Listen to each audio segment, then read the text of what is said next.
ഗിരീഷേട്ടാ, മീരയ്ക്ക് ശരിക്കും ഈ നന്ദനോട് പ്രണയമാണോ? നീ കുറെ നേരമായല്ലോ മീരയുടെ കാര്യം തന്നെ ചോദിക്കുന്നു. അല്ല, ഗിരീഷേട്ടൻ രക്ഷിച്ച കുട്ടിയല്ലേ? ആ കുട്ടിയുടെ വിശേഷങ്ങൾ അറിയാൻ എനിക്കൊരു ആഗ്രഹം. കാര്യങ്ങൾ അവിടെ കുഴഞ്ഞു മറിഞ്ഞു കിടക്കുക. അവിടെ സിദ്ധാർത്ഥൻ സാറിന്റെ മകൻ നന്ദനെ വിവാഹം കഴിക്കാൻ നടക്കുക മീര. പക്ഷേ നന്ദനൊരു താല്പര്യമില്ല. അതെന്താ? ഈ നന്ദൻ വേറെ വല്ല... നിർത്ത്. ലോകാര്യം മുഴുവൻ അറിയണോ നിനക്ക്? അല്ല, ഞാൻ തന്ന പെയിന്റിംഗ് അല്ലേ കൊടുത്തത്, അതുകൊണ്ട്... നിന്റെ പെയിന്റിങ്ങിന് ഒരു 150 രൂപ ഞാനങ്ങ് തന്നേക്കാം, പോരെ? 150 രൂപയോ? ആ, അതിനുള്ളതേ ഉള്ളൂ. നീ ചെല്ല്, പോയിട്ടേ അമ്മയോട് ഒരു കട്ടൻ ചായ എടുക്കാൻ പറ. ചെല്ലടാ. ഓ.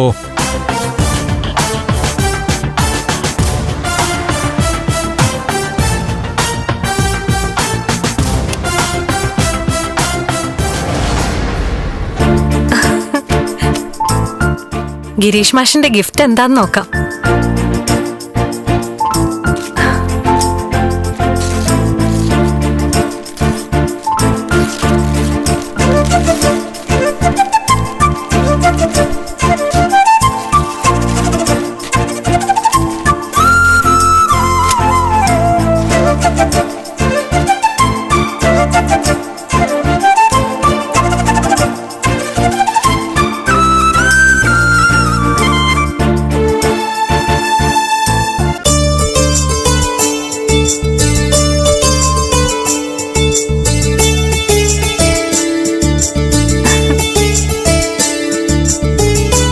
പ്രാഞ്ചി. ആഹാ, സൂപ്പർ, അടിപൊളി. ഈ പ്രാഞ്ചി ആള് കൊള്ളാലോ. ഒന്ന് വിളിച്ച് നന്ദി പറയണം.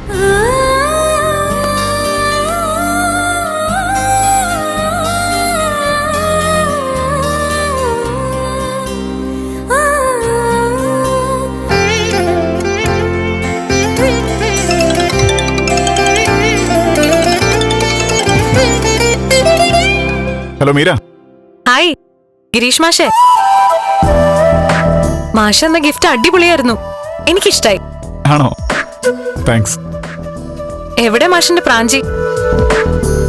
പ്രാഞ്ചി അല്ലേ എനിക്ക് വേണ്ടി ഗിഫ്റ്റ് ഡിസൈൻ ചെയ്തേ? എനിക്കൊരു താങ്ക്സ് പറയണം. ആ, അതിനെന്താ, ഞാൻ വിളിക്കാം. മീര നേരിട്ട് തന്നെ പറഞ്ഞു. അത് കൊള്ളാം, ഒന്ന് വിളിക്കോ? ഓ. ആ, അമ്മേ അമ്മ, ആ പ്രാഞ്ചിയെ മീര അന്വേഷിക്കുന്നുണ്ട്.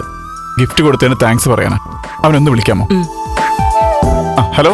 ആ, അമ്മയോടൊന്ന് സംസാരിക്കട്ടെ. വീഡിയോ മോഡ് ഓൺ ആക്കോ? അമ്മേ. പോലെ ഒരു മിനിറ്റ്.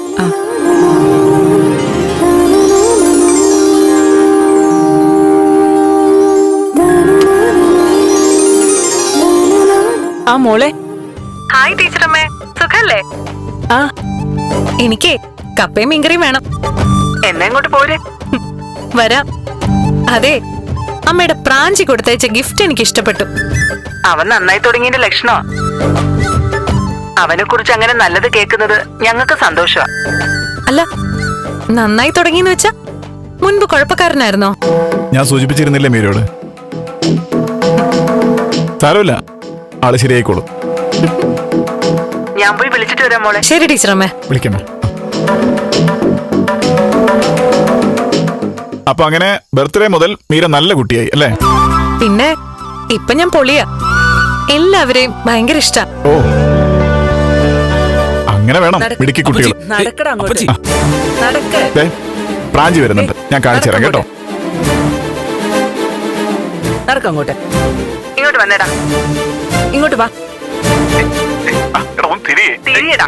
തിരി അങ്ങോട്ട്. ഹലോ പ്രാഞ്ചി. ഹായ്.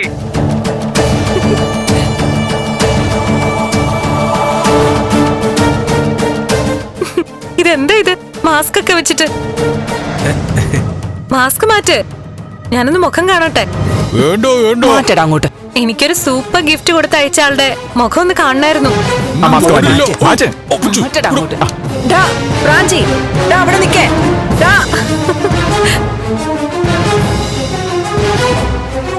അയ്യോ, ആള് പോയോ?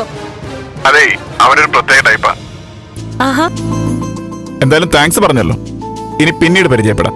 ശരി ശരി, okay, good night. Good night.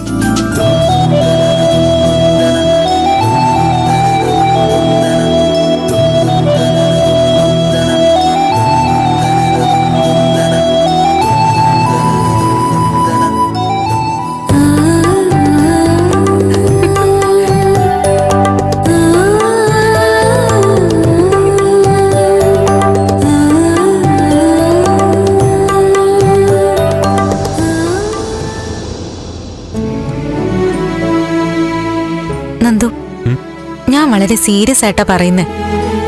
രചന ചേച്ചിയുടെയും ഗിരീഷേട്ടന്റെയും കാര്യം നമുക്കൊന്ന് സീരിയസ് ആയിട്ട് അവതരിപ്പിക്കാം.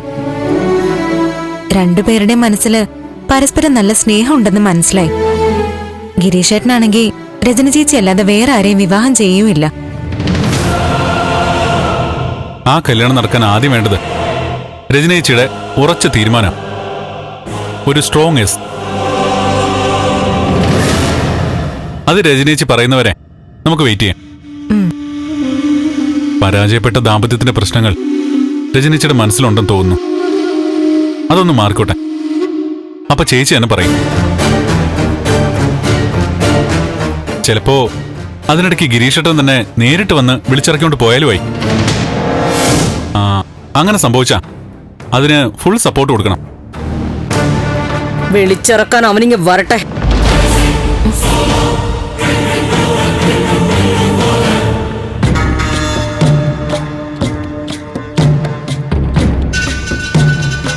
രജനിക്ക് യോഗ്യനായ ഒരാളെ കണ്ടുപിടിച്ച് വിവാഹം നടത്താൻ അവളുടെ അച്ഛനും അമ്മയുണ്ട്. എവിടുന്നോ വലിഞ്ഞു കയറി വന്ന ദരിദ്രവാസി ബ്രോക്കറായിട്ട് വേണ്ട. സ്വന്തം അമ്മ ഒരു ആലോചന കൊണ്ടുവന്നല്ലോ ചേച്ചിക്ക്. എന്നിട്ട് എന്തായി? കുറെ കണ്ണീര് കുടിപ്പിച്ചു.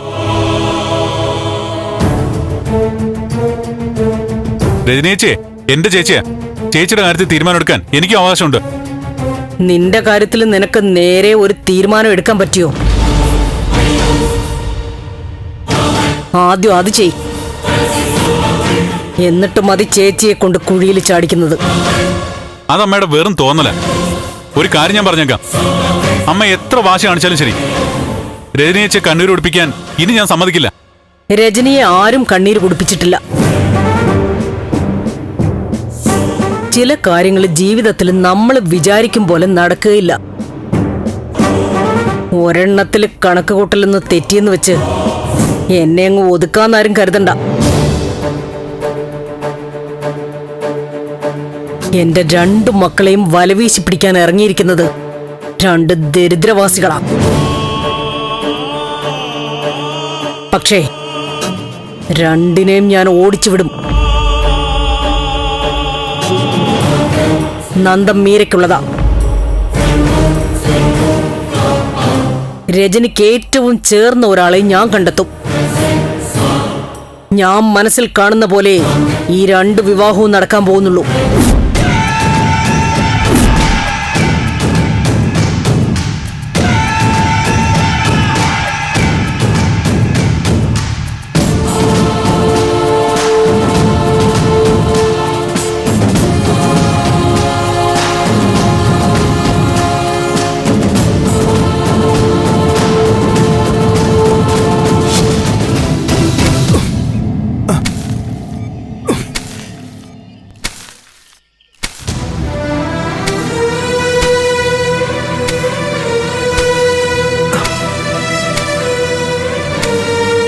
മാധവട്ടാ, ഇതെന്താ രാവിലെ തൂമ്പയെടുത്ത് ഇവിടെ പണി? എന്തെങ്കിലും പച്ചക്കറി കൃഷി ചെയ്യാന്ന് വിചാരിച്ചു. ദേഹം അനങ്ങാതെ വീട്ടിലിരുന്നിട്ട് ഒരു സുഖമില്ല. ഓ, മനസ്സിലായി. ചന്ദ്രോത്ത് ജോലിക്ക് പോണ്ടാന്ന് പറഞ്ഞതിലെ പ്രതിഷേധ സമരല്ലേ? ഏയ്, എന്തിന്? നിനക്കും മക്കൾക്കും ഇഷ്ടമില്ലാത്തൊന്നും ഞാൻ ചെയ്യില്ലെന്ന് തീരുമാനിച്ചല്ലേ. എന്റെ മാധവേട്ടാ, ഈ മനസ്സെനിക്കറിയാലോ. കിട്ടിയ പണി വേണ്ടാന്ന് പറഞ്ഞതിന്റെ ദേഷ്യം ഈ മണ്ണിൽ കുത്തി തീർക്കുകയല്ലേ. ഡേ, വല്ലവന്റെയും പറമ്പിൽ കൃഷി ചെയ്താലേ അത് വേറെ കേസാവും. വാടകയ്ക്കെടുത്തത് ആ വീട് മാത്രാ. എന്ത് കേസ്? ഇത്തിരി തക്കാളിയും വേണ്ടേ നട്ട? അതെന്തു പറയാനാ? വേണ്ടാന്ന് പറഞ്ഞില്ലേ? മതിയാക്ക മാധവേട്ടാ. മര്യാദയ്ക്ക് പറമ്പേന്ന് കേറി പോന്നേ. എന്ത് കഷ്ടം. കാപ്പി കുടിച്ചിട്ടേ ഒന്ന് വേഗം കടയിൽ പോണം. വേഗം വന്നേ. പറഞ്ഞത് കേട്ടില്ലേ? ഓ, കേട്ടു. ഇവരൊക്കെ എന്താ ഇങ്ങനെ? ഒരു പണിയെടുക്കാനും സമ്മതിക്കില്ല എന്ന് വെച്ചാ?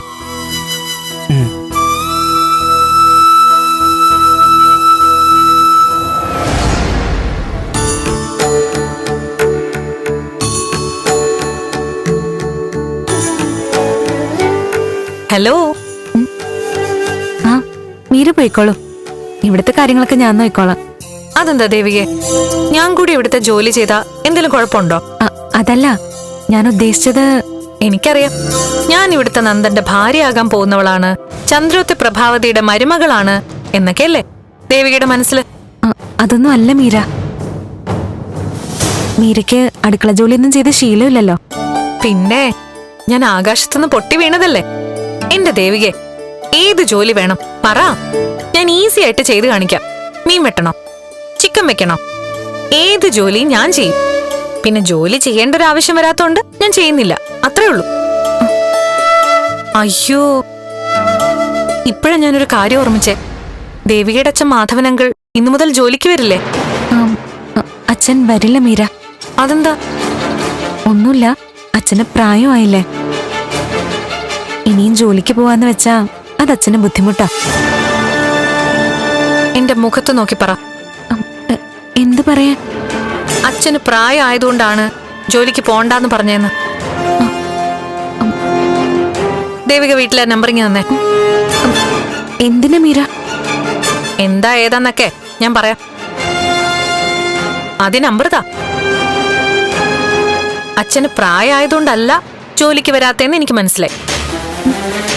ഞാനും അരിയാഹാരം തന്നെയാണോ കഴിക്കുന്നത്? ഈ പറഞ്ഞതേ ദുരഭിമാനോ, ദുരഭിമാനം. എവിടെ നമ്പർ എടുക്ക്, എടുക്ക് ദേവികെ, എടുക്കെടുക്ക്.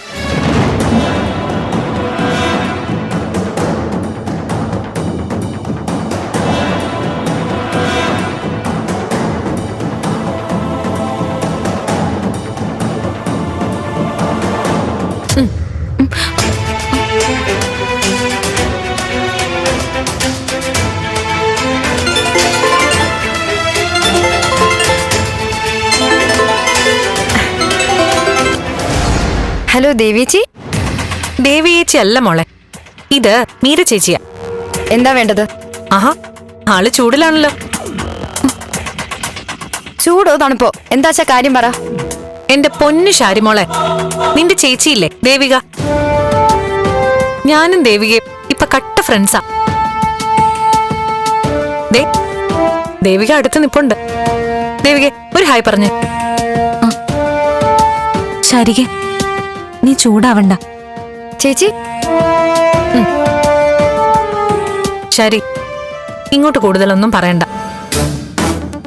നിങ്ങളുടെ അച്ഛൻ മാധവനങ്കിൾ ഇന്ന് ജോലിക്ക് വരുന്നു പറഞ്ഞിരുന്നു. ഇപ്പൊ ദേവിക പറയുന്നു ജോലിക്ക് വരില്ല എന്ന്. കാര്യമൊന്നും അറിയണ്ട, അച്ഛൻ ഇന്ന് ജോലിക്ക് വന്നിരിക്കണം.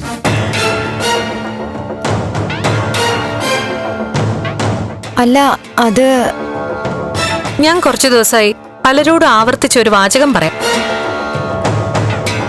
ഞാനിപ്പോ പഴയ മീരയല്ല, ന്യൂ മീരയാ. ഏത്? പുത്തൻ മീര. ചേച്ചിയെ തട്ടാൻ നിന്ന മീരയല്ല. ദേവിക ഒരു കവിളി തട്ടിയ മറ്റേ കവിള് കാണിച്ചു കൊടുക്കുന്ന മീര. സത്യം.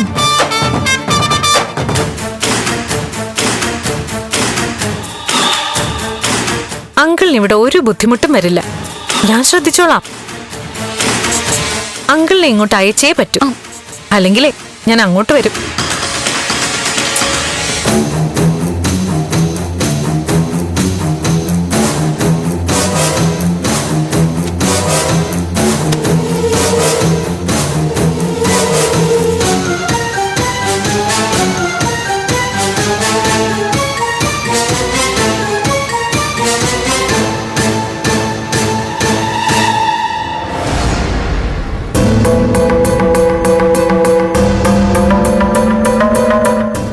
അതിനെന്തോ സംഭവിച്ചിട്ടുണ്ട്, അല്ലെങ്കിൽ എന്നെ പറ്റിക്കാൻ വേണ്ടി വെറുതെ വിളിച്ചു. എന്താ മോളെ?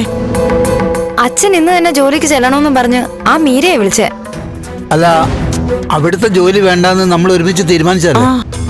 അച്ഛന് താല്പര്യമില്ലാന്ന് പറഞ്ഞേക്കും മോളെ. അച്ഛനും നമുക്കൊന്നും താല്പര്യമില്ലാന്ന് പറഞ്ഞോണ്ടൊന്നും ഒരു രക്ഷയില്ല. അച്ഛൻ അങ്ങോട്ട് പോയില്ലെങ്കിലേ മീര ഇങ്ങോട്ട് വന്ന് ഇവിടെ നിൽക്കും. അച്ഛൻ ജോലിക്ക് പോവാന്ന് സമ്മതിക്കുന്നവരെ. ആ ലെവലിലെ അവരെ സംസാരം. ചേടാ ഈ പെണ്ണിന് എന്ത് പറ്റി? മീര ഇപ്പൊ ന്യൂ മീര എന്നൊക്കെയാ പറയുന്നേ. പക്ഷെ അമ്മേ, എന്തോ ഒരു ആത്മാർത്ഥതയുള്ളതുപോലെ തോന്നി ആ സംസാരത്തിന്. അങ്ങനെ ഒരു ആത്മാർത്ഥം എനിക്കും തോന്നിയതുകൊണ്ടാ ഞാനും അപ്പൊ സമ്മതിച്ചത്. പിന്നീട് ഇവിടെ വന്ന് എല്ലാരും കൂടി സംസാരിച്ചപ്പം ഞാനങ്ങ് കേട്ടുന്നേ ഉള്ളൂ. ശത്രുവായിരുന്ന ഒരാള് ഇങ്ങനെ സ്നേഹത്തോടെയും അതിന്റെ അധികാരത്തോടെയും സംസാരിച്ചത് കേട്ടപ്പോ എനിക്ക് എതിർത്തു പറയാൻ തോന്നിയില്ല. അതെ, അതുകൊണ്ടാ ഞാനും സമ്മതിച്ചത്.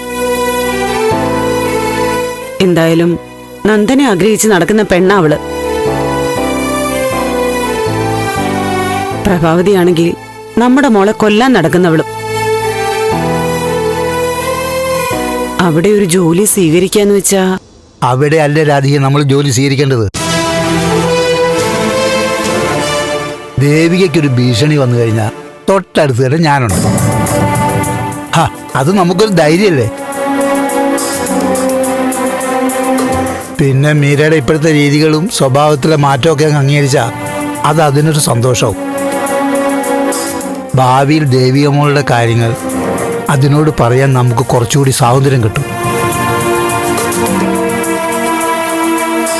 പിന്നെ അതിനൊക്കെ മുകളിൽ മറ്റൊരു പ്രധാനപ്പെട്ട കാര്യം, ഒരു മാസ വരുമാനം. അതുകൂടാതെ നമുക്കിനി പിടിച്ചു നിൽക്കാനാവില്ല. പിന്നെ ഒരു ജോലി എടുക്കുമ്പം എനിക്കൊരു ഉന്മേഷം കിട്ടും. ഈ ചടഞ്ഞുകൂടി ഇരിപ്പൊക്കെ മാറി ശരീരത്തിനൊരു ശക്തി വരും. എൻ്റെ അഭിപ്രായത്തിൽ ആ ജോലി സ്വീകരിക്കുന്നത് തന്നെയാണ് നല്ലത്. തീരുമാനം പറയേണ്ടത് നിങ്ങളാ. നിങ്ങളുടെ തീരുമാനം ഞാൻ അനുസരിക്കും. ചേച്ചിയുടെ ഫോണിൽ നിന്നല്ലേ വിളിച്ചേ?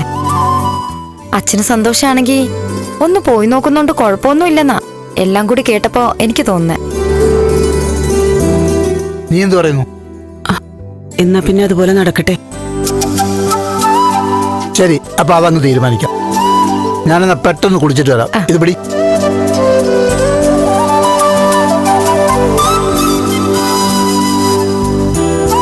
ഈശ്വര, എന്താവോ എന്തോ. ഒന്നുമില്ലമ്മേ, അച്ഛൻ ജോലിക്ക് പോയിട്ട് വരട്ടെ.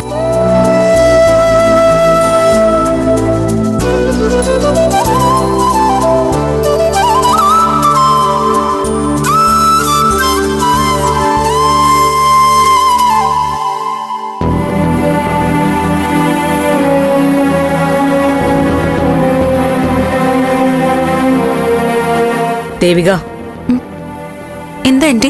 സിദ്ധു എവിടെ? റൂമിലൊന്നും കാണുന്നില്ല. എനിക്കറിയില്ല ആന്റി. നന്ദനോ? നന്ദൻ എവിടെ? നന്ദൻ പുറത്തു പോകുന്നു പറഞ്ഞു.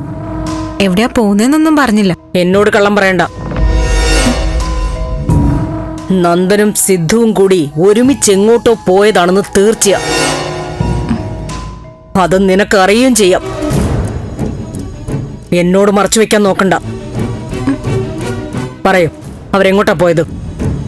ആന്റി, അറിയാത്ത കാര്യം ഞാൻ എങ്ങനെ പറയാനാ? നോക്ക്, നീ വെറുതെ അഭിനയിക്കണ്ട. ഇവിടെ എന്തൊക്കെയോ ഗൂഢാലോചനകൾ നടക്കുന്നുണ്ട്. എന്നെ തോൽപ്പിക്കാൻ വേണ്ടിയുള്ള നീക്കങ്ങളാണ് ഒക്കെ എന്ന് എനിക്കറിയാം. എന്റെ കണ്ണു മൂടിക്കെട്ടിയിട്ട് നിങ്ങൾ വിചാരിക്കുന്ന കാര്യങ്ങൾ സാധിച്ചു കളയാമെന്ന് കരുതണ്ട.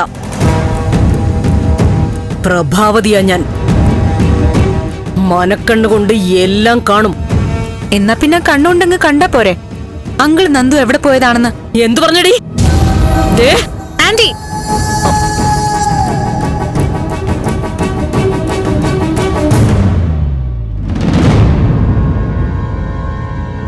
എന്താ ആന്റി, എന്താ സംഭവം? എന്താ ദേവിക? സിദ്ധുവങ്ങളും നന്ദൻ സാറും എവിടെ പോയതാണെന്ന് ആന്റി ചോദിച്ചു. അറിയില്ല എന്ന് പറഞ്ഞപ്പോ എന്നെ വഴക്ക് പറയുക. ഇവൾക്കറിയാം. ഇവൾ പറയാത്തതാ. അതെങ്ങനെ ആന്റി? ദേവിക ഇവിടുത്തെ ഹോം നേഴ്സ് അല്ലേ? അവൾ എങ്ങനെ ഇതൊക്കെ അറിയാനാ?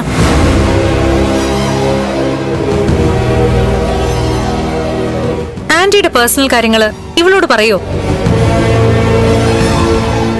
എല്ലാവരുടെയും അഹങ്കാരം ഞാൻ അവസാനിപ്പിക്കാം. ശ്ശെ, എന്താ എന്റെ ഇത്? ദേവിക, നീ നിന്റെ ജോലി ചെയ്തേ.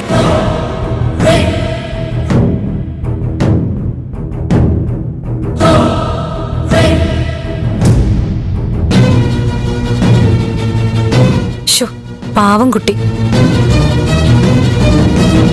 എന്തിനാ ആന്റി അതിനെങ്ങനെ വിഷമിപ്പിക്കുന്നേ? ഒന്നുമില്ലേലും അവള് നമ്മുടെ സെർവന്റ് അല്ലേ?